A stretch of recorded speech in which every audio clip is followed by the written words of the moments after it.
বন্ধুরা, একটা ছড়া ছিল। সেই ছড়া দীর্ঘকাল ধরে বাঙালি সমাজের মুখে মুখে বাচ্চাদের জন্য ঘুরে বেরিয়েছে। বাবা মা তার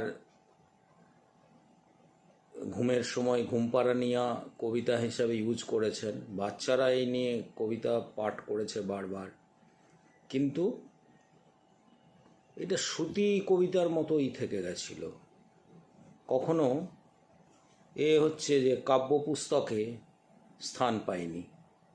কবি যোগীন্দ্রনাথ সরকার, মজার দেশ যিনি লিখেছিলেন, সেই কবি যোগীন্দ্রনাথ সরকার প্রথম 1899 সালে এই এই যে শ্রুতি যে কবিতা তাকে সংকলিত করে পুস্তকে স্থান দিয়েছিলেন। এবং পরবর্তীকালে 2003 থেকে আমরা প্রথম শ্রেণীর বাংলা বই থেকে এটা পাওয়া গেছিল, এবং আরও ছোটোতে আমরা ছড়া বইয়ে এগুলো পড়েছি। নস্টালজিক ফিল করি এখন ওই কবিতাটা পড়লে। সেটা আমি একটু পাঠ করে শোনাচ্ছি। নটন নটন পায়রাগুলি ঝোটন বেঁধেছে, ওপারেতে ছেলে মেয়ে নাইতে নেমেছে, দুই ধারে দুই রুই কাতলা ভেসে উঠেছে, কে দেখেছে কে দেখেছে, দাদা দেখেছে, দাদার হাতে কলম ছিল ছুঁড়ে মেরেছে, বড্ড লেগেছে। এই কবিতা পাঠ করে আমরা যে অফুরন্ত আনন্দ পেতাম।